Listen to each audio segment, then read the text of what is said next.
Esse capítulo do Livro dos Espíritos, que trata efetivamente do processo desencarnatório, essas questões que iniciam na questão 154 e vai até a 162, vai tratar especificamente sobre o processo, como se faz esse processo de desligamento.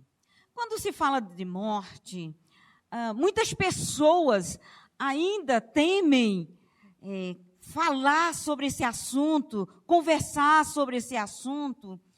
E o Richard Simonetti, ele tem um livro muito interessante, chama-se Quem Tem Medo da Morte. E ele trata exatamente um pouco dessas questões do Livro dos Espíritos. E ele explica lá nesse livro que esse receio da morte tem muito a ver com o processo de ignorância, de desconhecimento do mecanismo de todo esse procedimento e como isso é realizado. Quando nós estamos no mundo espiritual, chega um determinado tempo e aí vai se passando por um processo de esgotamento também no plano espiritual e há uma necessidade, até para o nosso processo de evolução, há uma necessidade do nosso retorno ao plano físico, excetuando, obviamente, os casos de espíritos que não necessitam mais reencarnar. Mas então a gente vai sentindo essa necessidade de retornar ao corpo físico para que a gente possa evoluir, para que a gente possa avançar na escala evolutiva. Da mesma forma, quando nós estamos aqui no corpo físico, à medida em que o tempo vai se passando e vai se esgotando a nossa energia vital, também vamos sentindo necessidade do nosso retorno para a vida espiritual, para o nosso verdadeiro lar. E aí ocorre o fenômeno que é conhecido como morte, entre aspas, e nós conhecemos como um processo de desencarnação. E hoje a gente vai falar exatamente como se dá essa separação da alma do corpo, como ocorre esse processo. Então, eu vou começar com uma frase de Chico Xavier, em que ele fala o seguinte: a morte é a mudança completa de casa, sem mudança essencial da pessoa. Eu achei isso tão interessante. É a mudança completa de casa, sem uma mudança essencial da pessoa. Porque pode acontecer o nosso retorno sem que a gente tenha processado essa mudança significativa aqui no plano físico. Mas nós vamos mudar de casa. E mudando de casa, depois que a gente tratar desse assunto, aí vai falar sobre a vida após a morte. Aí é um outro capítulo e aí vocês vão entender o que acontece depois. Hoje, nós vamos tratar especificamente sobre esse processo, sobre esse mecanismo de separação da alma do corpo. Então, nós chamamos desencarnação. Por que nós chamamos desencarnação? Porque é uma saída da carne. A reencarnação não é a entrada na carne? A desencarnação é a saída do espírito da carne. Daí a gente falar desencarnação. Então nós somos todos visitantes do tempo. E é verdade. Na verdade, esse tempo, como nós conhecemos aqui, é uma vibração de energia. E essa vibração é que vai fazer exatamente essa distinção de tempo e espaço. Não vamos tratar disso, mas só para a gente saber que nós somos visitantes desse tempo. E visitante deste lugar. Na verdade, nós somos viajantes. Eu gosto muito daquela música do Milton Nascimento, que fala sobre aquela questão do trem, o trem de partida, o trem de chegada. Exatamente isso. Então, nós estamos só de passagem. Embora muitos ainda pensam que estão aqui definitivamente. E aí há um equívoco, há um engano. Por isso que a gente fica com muito receio do desencarne, né? De deixar esse corpo físico. Muito a ver também com a questão do apego à matéria. Então, ficou muito receio do que eu vou deixar. Só que nós estamos aqui só de passagem. E como nós estamos aqui só de passagem, nós precisamos nos prepararmos para o nosso retorno. Porque na viagem, quando a gente viaja, vai chegar a hora em que a gente tem que voltar. Não é assim? Quando a gente vai de férias, quando a gente viaja, a gente tem que voltar para a nossa casa. Então, da mesma forma. Então, o nosso objetivo aqui no plano físico é observar, crescer, aprender a amar e depois voltarmos para casa. Esse é o nosso objetivo. Voltarmos para casa depois. A gente vem, volta, aprende, estuda, cresce, aprende a amar, a gente aprende a conviver, a se relacionar, depois nós temos que voltar para a nossa casa, voltar com a nossa bagagem. Então, a desencarnação é o fenômeno que liberta o espírito do seu corpo físico. Isso é o processo desencarnatório, devolvendo-o à sua verdadeira condição. Isso é a desencarnação. Exatamente esse processo de libertação do espírito do corpo físico.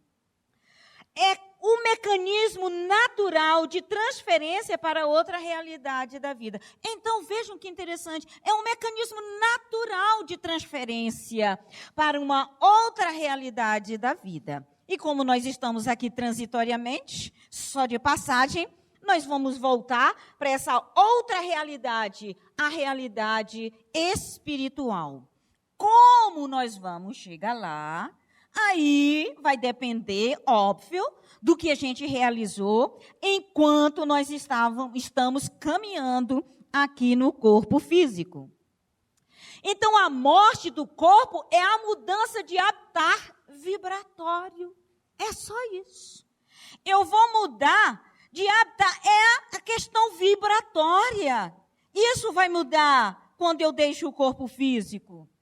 É um fenômeno inevitável e necessário ao aprimoramento do espírito. A gente pode até adiar esse fenômeno, né, de deixar o corpo físico. Hoje, a ciência já avançou bastante e prolongando a permanência aqui no corpo físico. Então, mas a gente prolonga, mas isso é inevitável. Vamos ter que retornar a esse mundo, né? A esse novo habitat. Encontros e desencontros, que é a música lá do Milton Nascimento, são marcados pelas sucessivas encarnações. Então, nós aprendemos, retornamos para o mundo espiritual, aprendemos, retornamos ao plano físico, até que não seja mais necessário esse retorno, até termos aprendido, né, as lições. No processo de desencarnação natural, existe o esgotamento das forças do corpo físico. Esse esgotamento é que vai provocar a saída do espírito. Então, na verdade, a saída do espírito, ela é provocada por causa desse esgotamento das forças do corpo físico. Então, as desencarnações, elas variam de acordo com as necessidades espirituais de cada um. Não existe uma desencarnação igual à outra.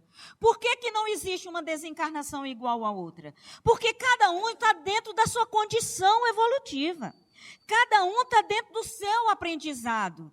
Cada um aprendeu aqui as lições durante a sua trajetória aqui no corpo físico. Daí, a desencarnação não é igual à outra, variando de pessoa, de espírito para espírito, de acordo com a sua condição espiritual. Mas existem também as desencarnações acidentais. E o que são essas desencarnações acidentais? São aquelas que não estão previstas para a atual encarnação, ou seja, não está previsto o suicídio. Eu posso até suicidar, mas não está previsto. Mas eu tenho livre-arbítrio para realizar isso. Então, são desencarnações provocadas.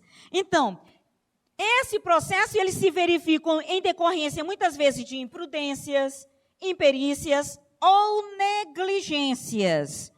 Então, nas desencarnações provocadas, nós, em função do nosso livre-arbítrio, eu posso beber e depois dirigindo para casa.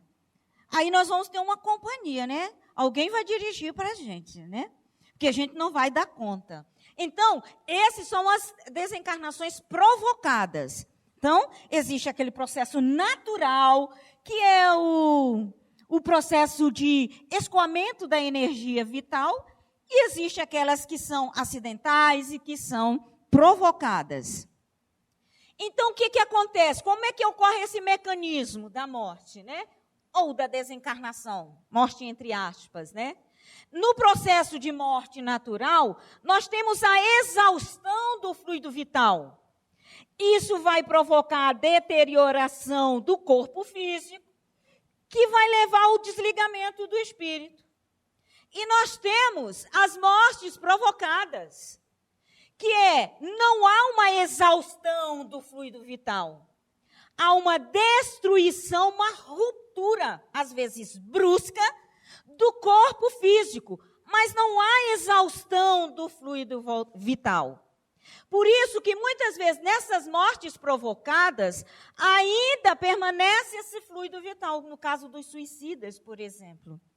Então, mas há uma destruição do corpo físico, mas não há uma exaustão de fluidos vital. Essa destruição vai provocar o desligamento do espírito. Agora, como é que vai ser esse processo? Nós vamos mostrar daqui a pouquinho. Lá na questão 154 do Livro dos Espíritos, que a nossa preocupação é morrer dói. Todos os meus sobrinhos perguntam, tia, a senhora que lê muito aí esses negócios, que a senhora entende aí esse negócio de espírito. Morrer dói, tia. Eu quero saber, a preocupação é se morrer dói. Então, Kardec pergunta aos espíritos, o corpo ou a alma sente alguma dor no momento da morte? Olha a resposta, não. O corpo sofre muitas vezes mais durante a vida do que no momento da morte. Vejam que ele está falando do corpo, tá? Então, o corpo sofre muito mais durante a vida do que no processo de desligamento. A alma não toma nenhuma parte nisso.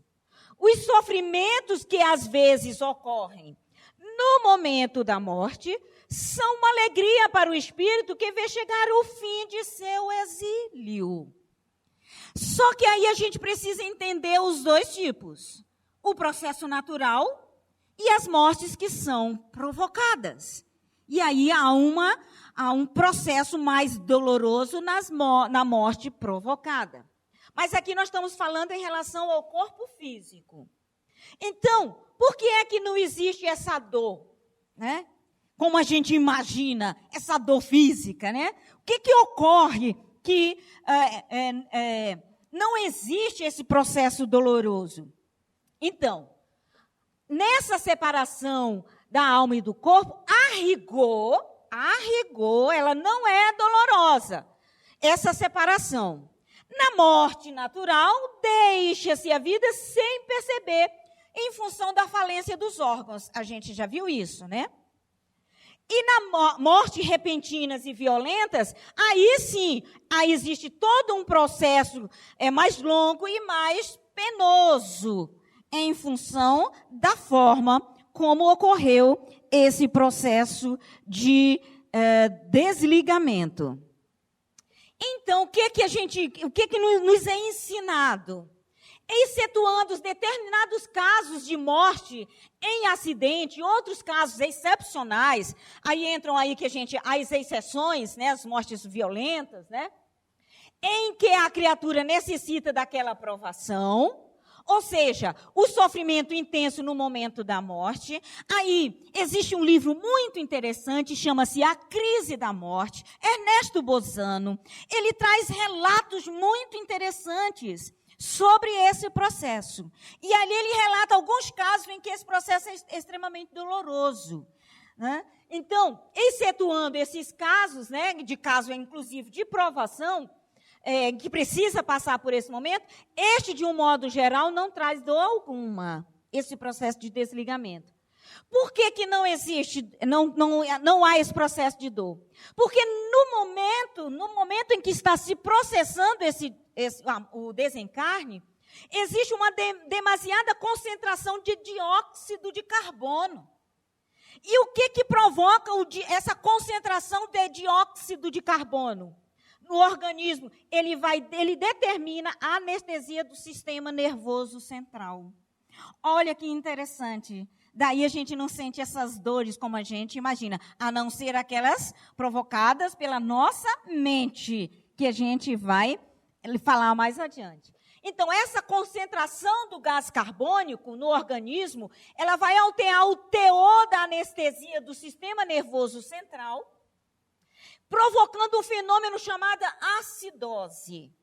Então, com a acidose vem a insensibilidade. Então, é esse processo, que é um processo natural, ocorre sempre. Essa alta concentração de dióxido de carbono vai provocar esse fenômeno que é chamado de acidose, que vai provocar essa insensibilidade, né? E a criatura não tem esses fenômenos de sofrimento que nós imaginamos. Então, sofre mais durante a vida física do que no momento da morte, conforme nos esclarecem os espíritos. E a gente viu que na morte natural existe o esgotamento dos órgãos por causa da idade e deixa a vida sem o perceber. E aí, como existe todo esse processo natural de concentração aí do dióxido de carbono, e aí provocando essa insensibilidade no sistema nervoso, e aí não vai existir esse fenômeno da dor como nós imaginamos. Lá na questão 155 do Livro dos Espíritos, Kardec pergunta aos espíritos: como se opera a separação da alma e do corpo? E os espíritos respondem: quando os laços que a retinham se rompem, ela se desprende. Então parece assim ser um processo assim muito rápido. Parece ser um processo, é um processo natural. E no fenômeno da morte natural. Então, como é que ocorre esse processo? Primeira coisa que a gente precisa entender: morte física é diferente de desligamento. Morrer, ou seja, a morte física é a ausência da atividade elétrica cerebral. Então, essa atividade ali ocorre a morte física. O desligamento é puramente espiritual. E esse desligamento vai demandar mais tempo ou menor tempo, dependendo da condição evolutiva de cada um. Então, esse desligamento espiritual é o processo por meio do qual o espírito desencarnante se afasta definitivamente do corpo físico, que o abrigava durante a vida eterna. Então, veja que esse desligamento é o que vai ser afastar o espírito definitivamente, e não a morte física. Então, ocorrendo a morte física, pode permanecer ainda alguma ligação. E essa ligação é que pode gerar um processo de perturbação muito grande para o desencarnante. Lá na questão 155 do Livro dos Espíritos, Kardec pergunta: a separação se dá instantaneamente por brusca transição? Que quando a gente leu a questão 155, a gente pensou que era brusco, assim, acabou, morreu, a morte física acabou, né? E a gente observou que não é assim que acontece. Então, após a observação, a gente vai mostrar para vocês, demonstra que no instante da morte, o desprendimento do perispírito não se completa subitamente. Teve a morte física, ou seja, foi decretada a morte cerebral, não significa que já ocorreu o desligamento. Pode até ser que ocorram simultaneamente, mas não necessariamente. Então, o que a gente tem observado pelos relatos dos espíritos, inclusive aqueles que, nesse livro A Crise da Morte, na própria Gênese, a gente tem observado que esse desprendimento do perispírito não se completa subitamente. Que, ao contrário, ele se opera gradualmente e com uma lentidão muito variável, e aí conforme cada indivíduo. Depende aí da condição moral de cada indivíduo. Então, Kardec, ele nos colocou que o corpo espiritual e o corpo físico, eles estão aderidos um ao outro do ponto de vista magnético, átomo a átomo, molécula a molécula. É óbvio que se está ocorrendo se existe essa ligação, é preciso esse processo de desligamento, é um processo que vai demandar algum tempo. Então, quando é que ocorre, então, esse desligamento? Quando é que ele se completa? Então, Kardec fala lá no livro Céu e Inferno, fala que a separação, ela só é completa e absoluta quando não há mais neste um átomo do perispírito ligado a uma molécula do corpo. Aí completa-se o processo de desligamento, embora tenha ocorrido a morte física. E como é que ele disse assim, que varia, esse processo vai variar de pessoa para pessoa, de indivíduo para indivíduo. E ainda lá no Céu e Inferno, ele fala que a causa principal da maior ou menor facilidade de desprendimento é o estado moral da alma. É o que vai determinar esse processo ser maior ou menor, essa facilidade de desprendimento, vai depender muito do estado moral da alma. Daí a gente precisa ir se preparando para esse processo. Mas como é que se opera a separação da alma e do corpo? Então, as informações que nós temos, e aí nós vamos falar um pouquinho do desencarne de Dimas, que é lá do livro Obreiros da Vida Eterna. Então a gente vai mostrar os detalhes como isso acontece, mas a gente sabe que esse processo de desligamento, ele é realizado por espíritos esclarecidos. Existem técnicos especializados nesse processo de desligamento, que realizam esse trabalho, é um trabalho muito especializado. Esses técnicos que realizam esse trabalho, eles não são espíritos de escola, mas em estágios finais de perfeição, são antes espíritos inteligentes, bondosos, elevação acima da média, que através dessas missões estão aí somando valiosos créditos para futuras reencarnações. Então, vejam, são técnicos especializados, ainda não são espíritos de escola, ou seja, espíritos puros, são espíritos com certo grau de evolução, com certo grau de entendimento e de compreensão, e que estão ali executando aquelas missões, e isso está contribuindo aí para as suas futuras reencarnações. Então, o papel desses espíritos junto aos agonizantes é importantíssimo para a liberação suave e tranquila de todos que atingiram o tempo de morrer. Ou seja, o tempo de deixar o corpo físico. Então, via de regra, esses técnicos especializados permanecem ao lado dos que estão ali para desencarnar, assistindo em todas as fases do processo de liberação do espírito. Então, esses técnicos são especializados, eles ficam acompanhando ali, assistindo o espírito ali, em todo o processo de libertação do espírito. Então, faz parte também da tarefa desses espíritos confortar os familiares dos moribundos. Isso é possível através de reuniões com eles, por ocasião do sono físico, a fim de fortalecê-los a enfrentarem com serenidade a iminente separação de seus entes queridos. Então, uma das tarefas desses técnicos especializados, é exatamente confortar os espíritos. Então, normalmente, eles fazem isso por ocasião do sono físico. É muito comum alguns familiares pressentirem o processo de desencarne de algum familiar. E isso já é um processo de preparação para que ele possa ser o suporte daqueles que ainda não entendem, não compreendem, e aí vai dar esse suporte a esses familiares. E esses técnicos fazem esse trabalho. Vejam que a espiritualidade nos auxilia sempre. E em que consistem essas operações muito complexas desses técnicos? Como é que isso acontece? Então, trata-se de operações complexas, visando facilitar o desprendimento do espírito, pelo desate dos laços que prendem o corpo físico. O trabalho requer rigorosa preparação em instituições existentes lá no planos espirituais.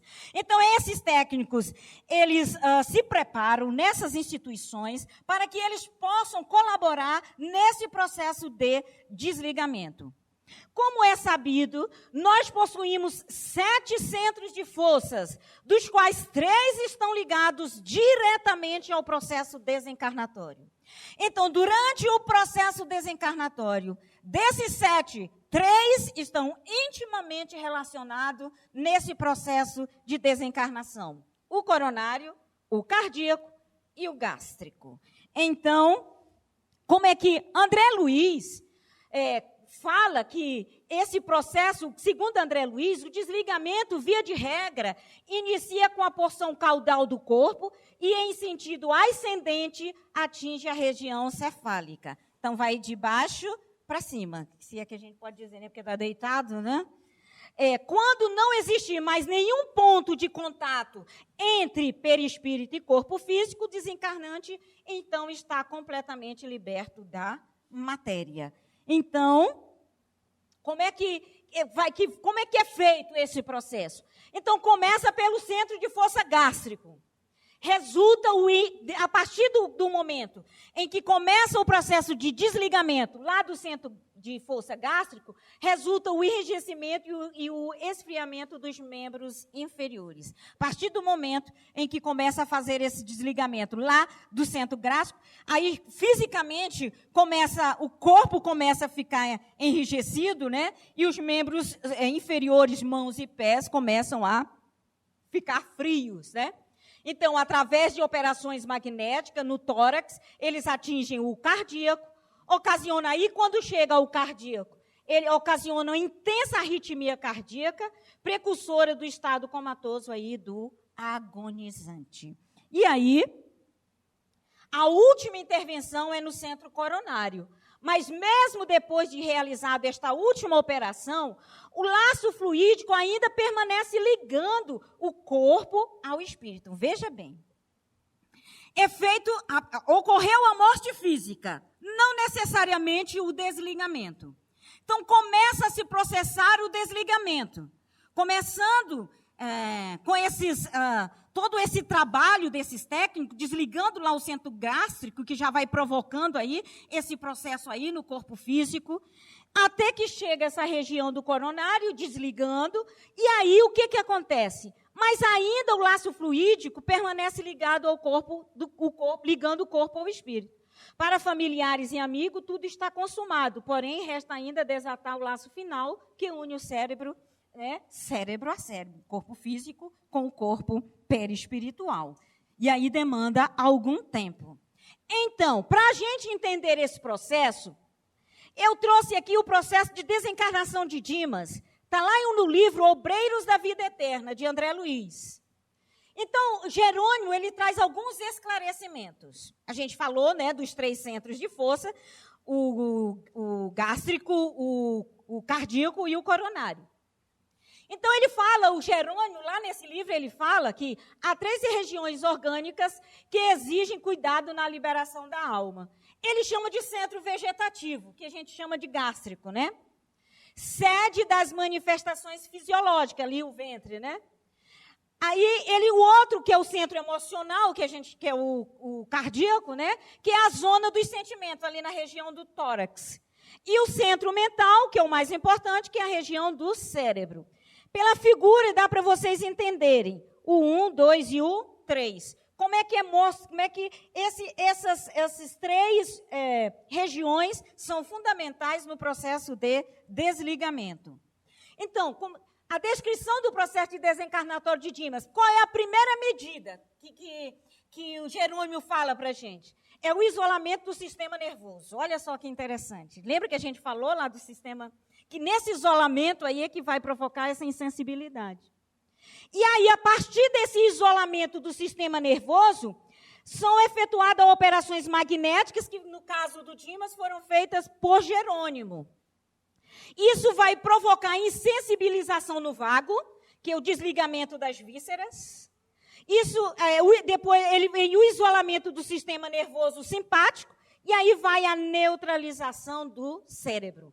Através dessas operações magnéticas, ocorre esse processo. Eles vão realizando, através de operações magnéticas, realizando esses três procedimentos para que ocorra aí, no caso de Dimas, né, que se a gente comparar o Dimas, mais ou menos relacionada com todos os processos desencarnatórios. Como é que ocorre esse desligamento do centro vegetativo?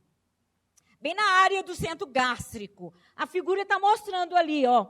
Então, Jerônimo começou a atuar magneticamente sobre o plexo solar, desatando laços que localizavam forças físicas. E aí começam a tirar aquelas forças, aquelas energias. Então, essa substância leitosa extravasou do umbigo, pairando em torno, olha lá, ó, em cima.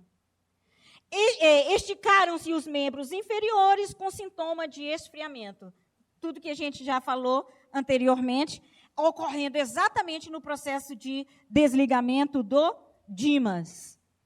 E como ocorre o desligamento do centro emocional, que é o cardíaco?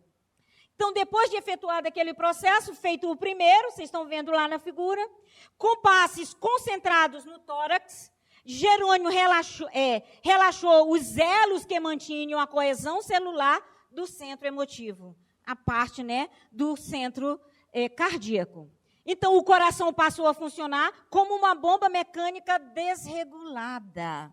Vejam que, mesmo ocorrendo esse desligamento, o corpo ainda fica com alguma manifestação física, né? Então, foi uma questão que, durante muito tempo, os médicos queriam saber quando é que uma pessoa está morta ou está viva? Quando o coração para ou quando o cérebro para? Então, começou-se a fazer pesquisa.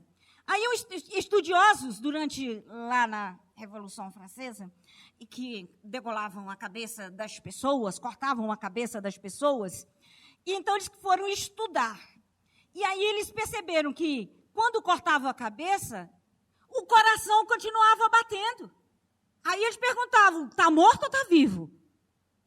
E aí, na verdade, aquele processo é um processo mecânico, conforme nos diz aí Jerônimo, né, lá no livro Obreiros da Vida Eterna.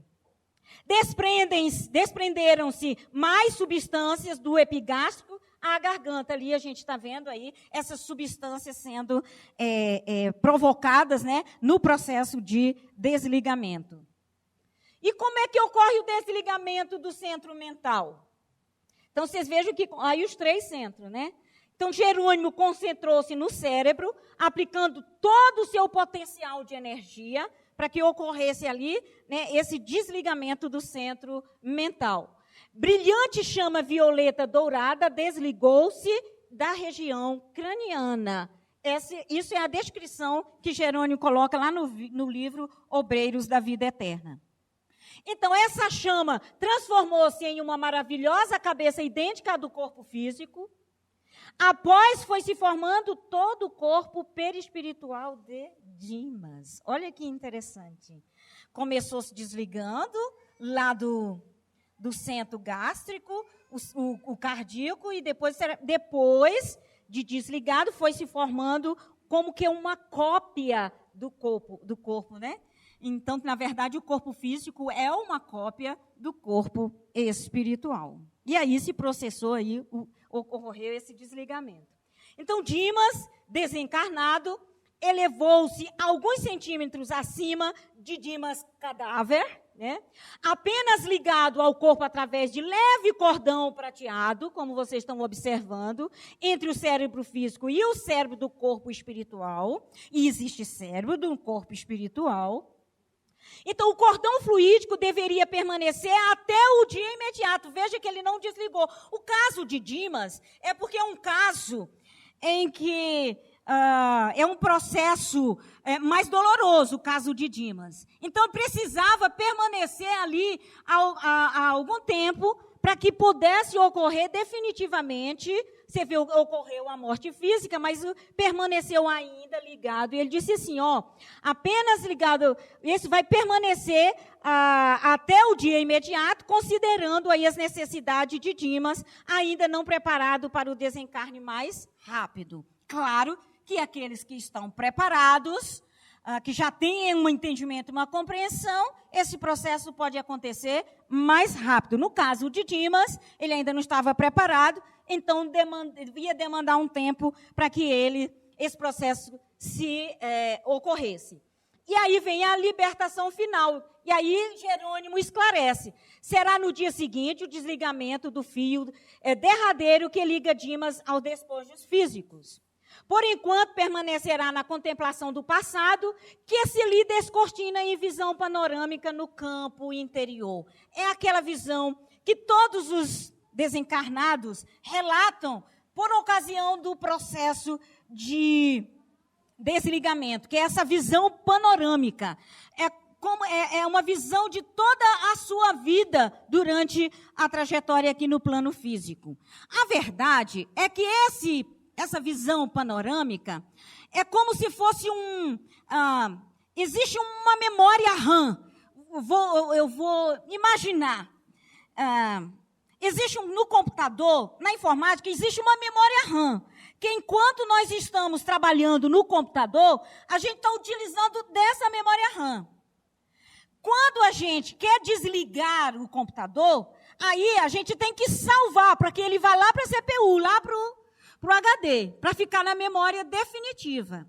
Enquanto nós estamos aqui no plano físico, é como se tivesse uma memória RAM. Quando a gente desliga do corpo, vai desligar, eu preciso salvar essas memórias lá no meu corpo mental. É como se ocorresse um rebobiamento. E aí todas as minhas memórias ficam registradas a nível de corpo mental. Daí é como se passasse rapidamente. Vocês lembram daquele videocassete antigo? Que quando vocês terminavam a fita, ela rebobinava, ela voltava? Vamos imaginar que seria um processo meio jurássico, né? Mas acredito que as técnicas são diferentes. É só para fazer uma analogia.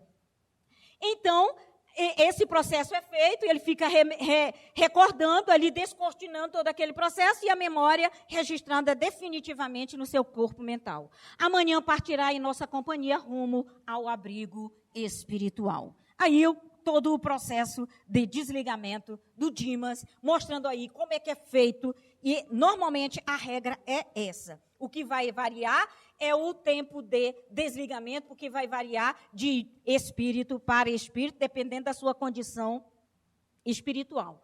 Na questão 156, a separação definitiva da alma e do corpo pode ocorrer antes da cessação completa da vida orgânica?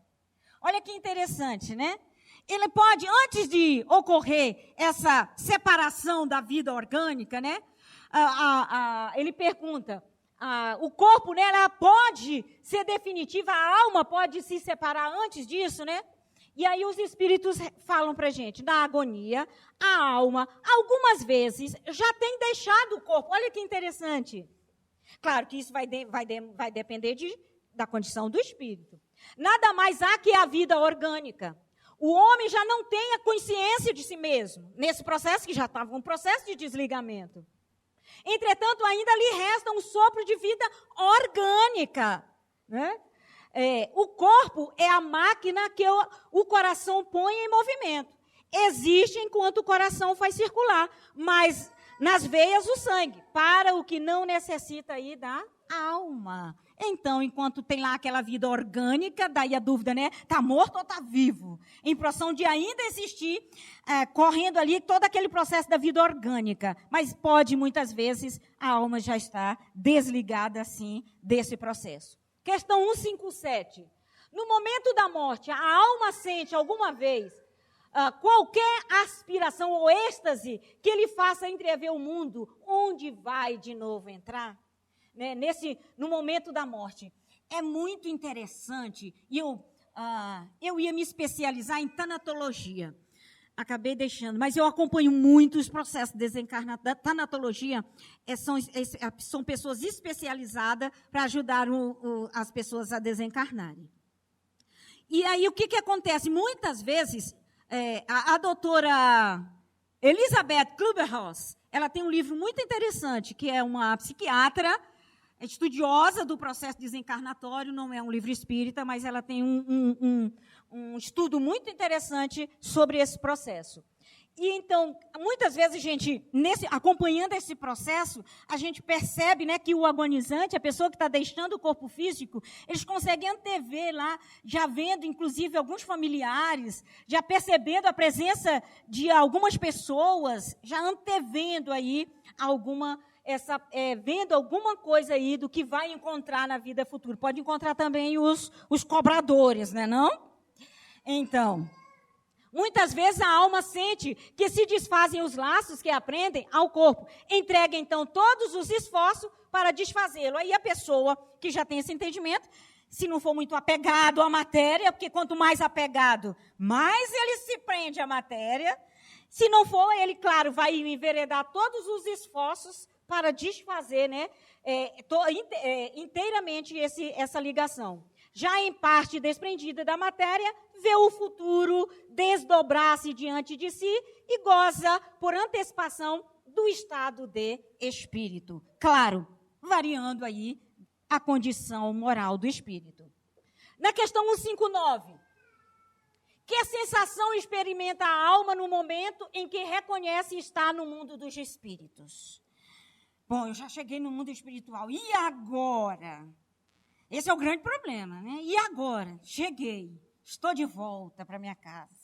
É quando a gente viaja de férias e a gente volta e a gente chega na nossa casa e a gente quer saber se está tudo arrumadinho, se está tudo. Normalmente a gente contrata alguém para deixar a casa toda limpinha para quando chegar, mas quando a gente não tem condições, a gente pode encontrar muita poeira, muita sujeira. Então, depende. Se praticasse o mal, impelido pelo desejo de o praticar, no primeiro momento te sentirás envergonhado de o haveres praticado. É quando a gente encara a verdade, a realidade, a ficha cai. É quando a gente chega lá assim, podia ter sido feito diferente. Podia ter evitado. Podia. Mas não se preocupe não que a gente tem outra chance. A gente reencarna de novo. Então, graças a Deus que a gente reencarna de novo. Mas não vai usando isso para não se modificar, para não se melhorar. Antônio disse que eu vou reencarnar de novo, então deixa, né? Mas vão ter repercussões disso lá no plano espiritual. Depois, quando falar a vida após a morte, que é o outro capítulo, vocês vão ver o que vai encontrar. Então, com a alma do justo, as coisas se passam de modo bem diferente. Ele se sente como que aliviado, né, de grande peso, pois que não teme nenhum olhar perscrutador. Você veja, né? Então, se eu não agir bem, vem a vergonha. Principalmente chegar lá e encontrar meu mentor. Eu que havia feito todo um planejamento, ele chega lá com o meu programa e diz assim, meu filho, você só cumpriu 2 das suas missões, da sua tarefa. Então, se praticou o mal, e aí a pessoa vem que desperdiçou o tempo, podia ter aproveitado melhor meu tempo. Agora, se eu cumprir bem, vem o alívio. Se praticou o bem e aproveitou o tempo, vem o alívio. Graças a Deus, fiz tudo certinho. Então, agora estou tranquila com o meu retorno. Na questão 160, Kardec pergunta, já que nós estamos retornando para o mundo espiritual, onde que a gente tem a primeira sensação e aí, estou no plano espiritual, e agora? Pode vir um princípio de vergonha, dependendo do que a gente fez, ou um alívio. Mas aí ele pergunta, o espírito se encontra imediatamente com os que conheceu na terra e que morreram antes dele? Depende também, porque isso varia muito das vibrações, da condição vibratória e da condição moral dos que nos precederam, ou da minha. Então, os espíritos nos falam que, muitas vezes, a alma, ao desprender-se, é recebida no plano invisível pelos seus familiares e amigos que a precederam na passagem para o outro lado da vida. Então, podemos sim encontrar alguns familiares, podemos sim encontrar pessoas parentes, amigos, que nos antecederam, que vão ali nos acolher, que vão ali nos receber. Muitas vezes, espíritos ainda muito ligados à matéria, muito presos à matéria, então eles têm dificuldades nesse processo. E aí a gente, muitas vezes a gente acompanha nos hospitais, os médicos, e eles dizem assim, olha, não há mais nada, a medicina não tem mais nada o que fazer. Então, muitos familiares, às vezes, nos chamam, e então a gente faz ali todo um acompanhamento para que a espiritualidade possa processar esse desligamento. E aí ocorre muito o que eles chamam que é a melhora da morte. É que um paciente, às vezes, está internado e ele fica bom de repente. É que os familiares, que às vezes ficam ali, muito sofridos, muito chorosos, podem prejudicar esse processo de desligamento. Então, ocorre a melhora da morte, ou seja, a pessoa fica bem, a família fica toda alegre, vai para casa e de madrugada eles processam o desligamento. Para que as energias vitais dos encarnados não venham a prejudicar esse processo. Então, na questão 161, em caso de morte violenta e acidental, quando os órgãos ainda não se enfraqueceram e em consequência da idade ou das moléstias, a separação da alma e a cessação da vida ocorre simultaneamente? Então, na morte natural, os laços são desfeitos simultaneamente à extinção do fluido vital. Nas mortes violentas, quando os liames entre o corpo e o perispírito são muito fortes ainda, há necessidade da intervenção dos espíritos superiores para que o processo de desligamento entre a alma e o corpo se opere com a rapidez necessária. Vimos aí o caso de Dimas. E na morte por suicídio, que é um caso mais complicado, esses laços levam muito mais tempo para serem rompidos definitivamente, e o suicida acompanha até mesmo a decomposição do seu corpo numa agonia indescritível. E aí nós temos o livro Memórias de um Suicida, que relata essa experiência. Então, nesse caso, a gente viu lá que é feito lá o desligamento do cardíaco, né, do gástrico cardíaco, mas depois disso ainda fica o cordão de prata vinculado. É isso, essa ligação ainda vai permanecer, que vai causar essa sensação para o suicida. Mas existe proteção, gente, ninguém fica desamparado. Então, a equipe espiritual tem como tarefa proteger o corpo físico e etéreo até o desligamento total contra as investidas aí das trevas, no sentido de quererem ali retirar as energias vitais. Isso é muito comum no cemitério. Daí a espiritualidade fica acompanhando ali até que essa energia se esvaia, né? E aí tem o encaminhamento, né? Depois disso, os desencarnados são auxiliados e encaminhados ao local onde serão amparados, seja em posto de socorro ou uma colônia espiritual. Infelizmente, alguns não podem ser auxiliados imediatamente, devido aos grandes débitos ou ao apego ainda à matéria. Não é falta de amor, é para não provocar uma violência, porque esses espíritos ainda não têm condição. Então, se espera um determinado momento, e aí eles serão amparados e socorridos. Daí o estado do espírito, por ocasião da morte, pode ser assim resumido. Tanto maior é o sofrimento, quanto mais lento for o desprendimento do perispírito. A presteza desse desprendimento está na razão direta do adiantamento moral do espírito, conforme a gente havia colocado. Para o espírito desmaterializado, de consciência pura, a morte é qual um sono breve, isento de agonia e cujo despertar é suavíssimo. Que nós possamos estar preparados para que o nosso despertar seja esse despertar suave, leve, encontrando com os nossos familiares. Que a gente possa estar se preparando para esse momento, porque é a coisa mais certa que nós temos. Vamos preparar as nossas bagagens, colocando ali o que é necessário e o que vai ser utilizado no plano espiritual, aprendendo a nos desapegarmos para que esse processo de desprendimento seja o mais suave possível. Muito obrigada.